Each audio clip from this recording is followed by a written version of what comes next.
আজকে চিন্তা করেছিলাম কিছু রান্না করব না, তারপরও রান্না করতেই হলো। রান্না না করলে খাবো কি ভাবলাম, চিন্তা করলাম আজকে বাইরে খাবো, সেটা আর হলো না। তো ঘরেই রান্না করে নিলাম। তো এখানে আমি কিন্তু একটু বিরিয়ানি রান্না করে নিব হালকা মুরগির মাংস বুট দিয়ে। তো বিরিয়ানিটা বসাই দেবো, যে কারণে আমি পেঁয়াজটা লাল করে মশলা বাটাগুলো দিয়ে দিলাম।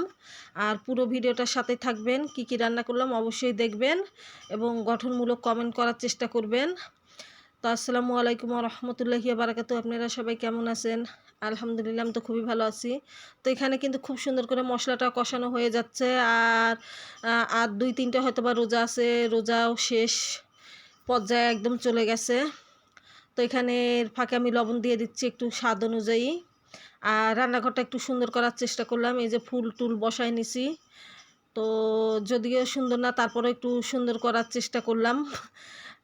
যেহেতু ভিডিও বানাতে হয়, আপনাদের ভাইয়া বলে যে সুন্দর না রান্নাঘর, আর তুমি এগুলো কি করো, কি ভিডিও বানাও। তাই আমিও চুলা টুলা মুছে খুব সুন্দর ফুলদানি এই সবার দেখে দেখে আমিও একটু শিখে নিচ্ছি। তো সবার দেখেই তো শিখা আমাদের। তো আমরা যখন ভিডিওগুলো তৈরি করি, তো আমরা ভিডিওগুলো কোথায় থেকে আমরা চিন্তা ভাবনা আনি যে এ নিয়ে করব, ও নিয়ে করব, এই টপিক করব, ও টপিক দিব। তো আর আপুদের ভাইয়াদের ভিডিও থেকেই তো আমরা এগুলো খুঁজে পাই, তাই না? তো অবশ্যই যেহেতু ভিডিও আমরা তৈরি করি, ভিডিও তো দিতেই হবে। রান্না হোক, ঘোরা হোক, আর যেটাই হোক, আমাদের ফুল 3 মিনিটের ভিডিও প্রত্যেক দিন একটা লং ভিডিও দেওয়া দরকার, যেটা হয়ে ওঠে না। প্রত্যেক দিন মনে করেন মাংসই রান্না করা হয় বেশিরভাগ প্রায়। তো ছেলে মেয়ে খেতেই চায় না, মাছ শাক সবজি এগুলো খেতেই চায় না। আর এগুলো মাংস খেতে খেতে আমারও আর মন চায় না যে মাংস খাই। তো যেদিন আমি একটু টাইম পাই নিজের জন্য একটু হালকা পাতলা কিছু রান্না করে নেই, সেটাই আমি 2 দিন খাই।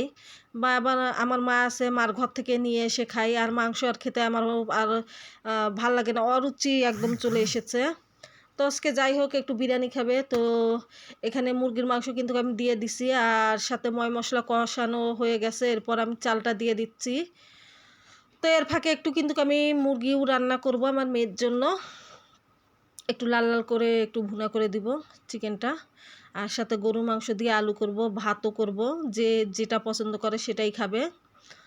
তো এখানে আপনাদের সাথে কথা করছি, আর আমি কিন্তু রান্নাটা খুব সুন্দরভাবে করে নিচ্ছি। তো আমরা যারা যারা ফেসবুকে কাজ করি, অবশ্যই আমরা কিন্তু প্রত্যেক দিন একটা করে লং ভিডিও দেওয়ার চেষ্টা করব। যেটা নিয়েই হোক, যেটাই করি না কেন, সেটাই আমরা একটু করে ধারণ করে কিন্তু আমরা একটা 3 মিনিটের লং ভিডিও বানাতে পারি। তো ইচ্ছা থাকলে কিন্তু সব কিছু হয়, ইচ্ছার উপর সব। যদি আমরা ইচ্ছা করি আমরা প্রত্যেকদিন একটা করে লং ভিডিও দিব, তো আমরা কিন্তু দিতে পারি। তো অলসতামির কারণে কিন্তু আর দেওয়া হয় না। আর আমার তো মেন কথা যে পুরো রমজান চলে যাচ্ছে, এই পর্যন্ত কিন্তু আমি যে কাপড়ের দোকান হোক, কসমেটিকের দোকান হোক, এই পর্যন্ত আমি কিন্তু যাইনি। আর আমার যেতেও ভালো লাগে না, রোজা থেকে কোথাও বের হতে ভালো লাগে না। তার 2টা হয়তো বা রোজা আছে। তো সবাই আমরা কিন্তু এই 2-3 দিন আরও অপেক্ষা করব। তো আমাদের ঈদ চলে আসলো, অনেক মনে আমাদের আনন্দ। আর কবরবাসীর কিন্তু কান্না চলে এসেছে। আমরা ঈদের খুশিতে কিন্তু জামা কাপড় কসমেটিক সব কেনা শুরু করেছি। আর কবরবাসী যারা আছে এরা কিন্তু এদের কান্না চলে আসতেছে। তো আমরা সবাই দোয়া করব যেন আমাদের আত্মীয় স্বজন যারা যারা ওই কবরে শুয়ে আছে, সবার যেন আল্লাহ যেন কবরের আযাব যেন মাফ করে দিয়ে ফুলের বাগিচা বানিয়ে দেয়, এতটুকুই বলবো। তো এখানে কিন্তু কথা বলতে বলতে আমার কিন্তু যে বিরিয়ানিটা কিন্তু অনেক সুন্দর ঝরঝরা হয়ে গেছে একদম। এটা নামিয়ে এখন আমি একটু চিকেনটা রান্না করব হালকা পাতলা। এরপরে আবার মাংস রান্না করব, একটু আলু দিয়ে মাংস রান্না করব।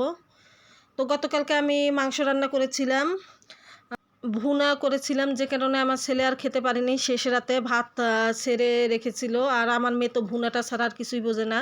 তোর জন্য একটু চিকেন ভুনা করে নিলাম। আর এখানে আমি প্রেশার কুকারে কিন্তু গরু মাংসটা রান্না করব, আলু দিয়ে একটু ঝোল ঝোল করব, যেহেতু আমার ছেলে খেতে পারে না ঝোল ছাড়া।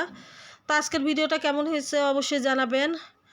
আর সবাই একটু দেখে শুনে বাইরে বের হবেন, যেহেতু এখন ঈদের টাইম, অনেক জ্যাম। তো আজকের মতো খোদা হাফেজ।